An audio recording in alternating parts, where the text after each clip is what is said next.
Hey, YouTube, Facebook, and whatnot. This is Blade Junkie. Um, I don't really know what to say about this little project. It's kind of a random little thing. I was considering making it radio controlled. If you'll excuse me, I'll move my ice cream here. It's very good stuff. If it looks like a lot, it's not. That's not a heaping bowl. It's actually the smallest bowl we own. As far as I know. Anyway, so this is a fan, as you probably know based on the description and all that crap. But I figured, show it to you guys. So pretty simple. Battery box here, the old kind. You can use the newer one if you want different speeds, but this is just the way I made it.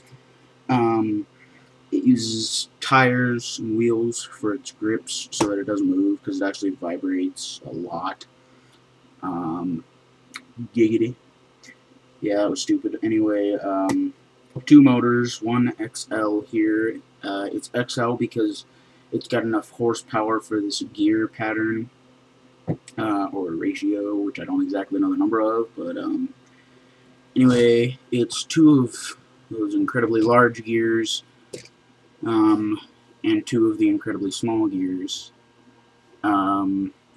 geared up, obviously, so that it's fast enough to move stuff like air, because it's supposed to, because it's a fan.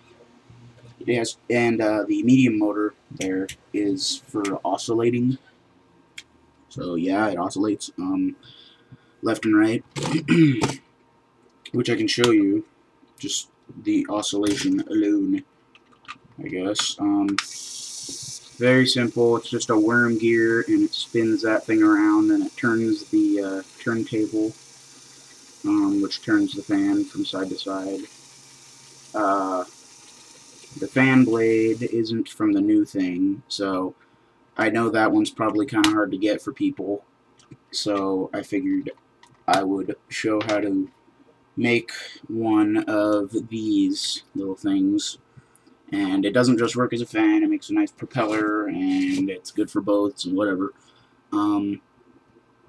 So I thought I'd show you guys how to make it. It's very, very simple. It's the first time I'm making any sort of a tutorial, so it's probably going to be like crap. Anyway, I gathered the parts, and I guess I can't really show you a whole lot of it, but you'll need 2 of the same direction of blade. It'll work with multiple versions. These are just the ones I found to be the most efficient.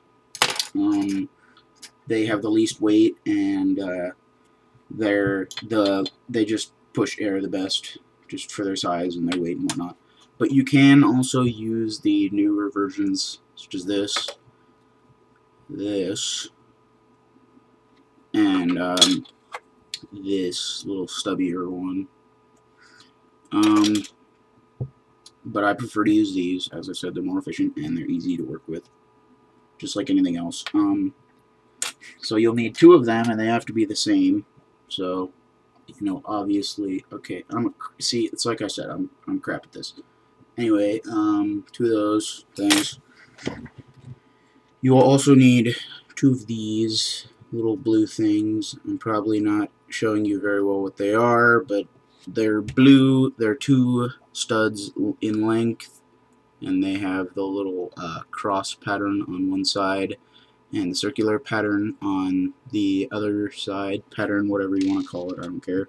You need 2 of them.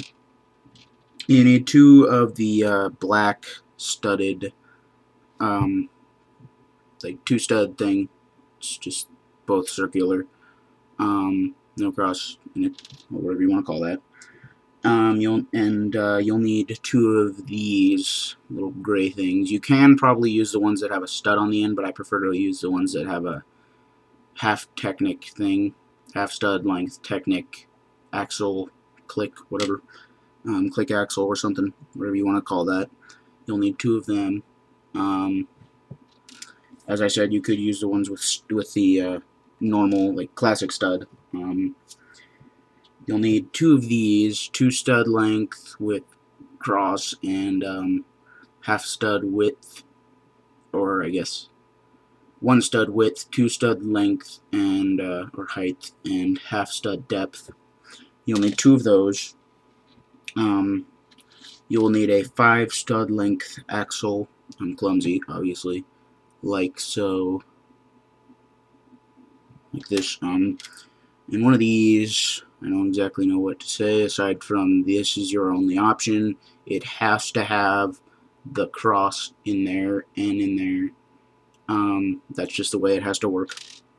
And a 7 stud length, 1 stud width, 1 stud depth piece like this. So I guess I'll start by showing you exactly what you do in order to achieve this, or very similar stuff to it. Anyway, first thing you do is you take the 2 stud length blue piece, and it will be the only blue piece, so I'm going to try to refer to as many of them as color, or by color as I can, into the red 2 stud length half stud depth piece. So you'll come up with this. You need to make 2 of those. Then you will, well, I'm doing this kind of randomly, so take the 5 stud length and slide it through this so that it fits nicely. And then take the 7 stud length piece and put the black 2 stud length axles, click axles in it at the very end holes. I guess then I guess I'll move on to this part. You move on to the fan, and you put one of these in the top part of this, top one, and you'll do that to both of them. And so now that you've got your components, it's quite simple. All you gotta do is click the blue part into the center of this right there, and you just gotta click it in there. And I suck at this because I'm trying to watch it on the screen rather than in the real world where it's happening. And you do that for both of them.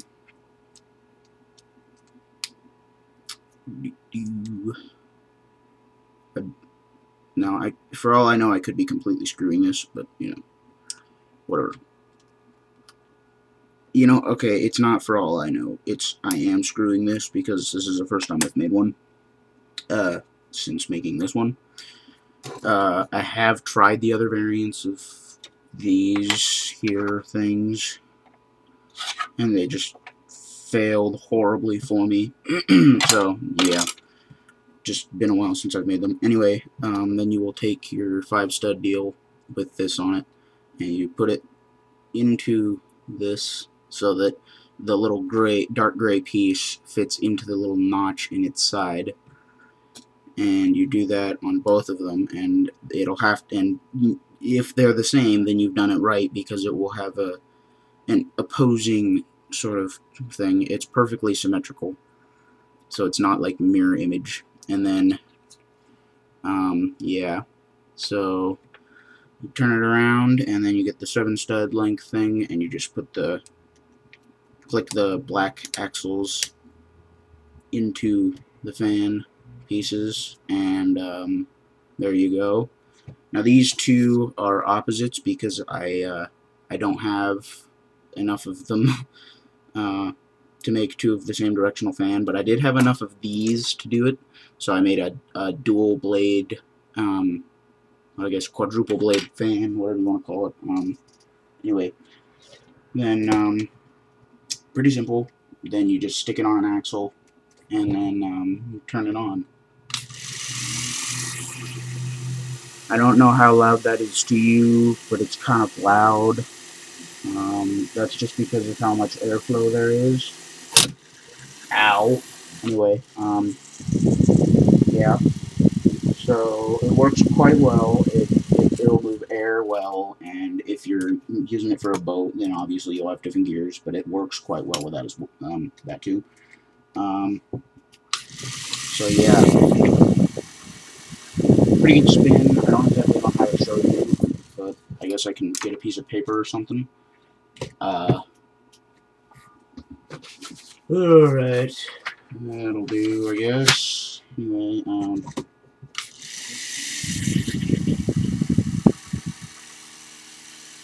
stupid thing blending in with all. Anyway.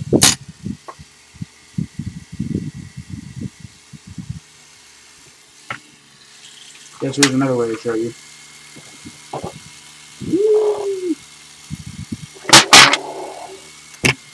Okay, fine. Maybe I'm not doing a very good job, but, you know, whatever. Anyway, it's just because I got bored and it was really warm. So when I was in my room, I decided to just put this together real quick, and I figured I'd show you guys just in case you thought it was cool. So yeah, that's that. Sorry for the crappiness of this video. Yeah. Anyway, whoops. If you have a better way to manage the chords, go ahead and do that. It'll probably help you or benefit you or whatever you want to say. So that's just my crappy little fan. So Splay Junkie signing off. Thanks for watching. Rate and comment. Whatever. Or I guess it'd be a like and comment. Something like that. I don't know. Well, I guess, yeah, this is Splay Junkie signing off. Thanks for watching.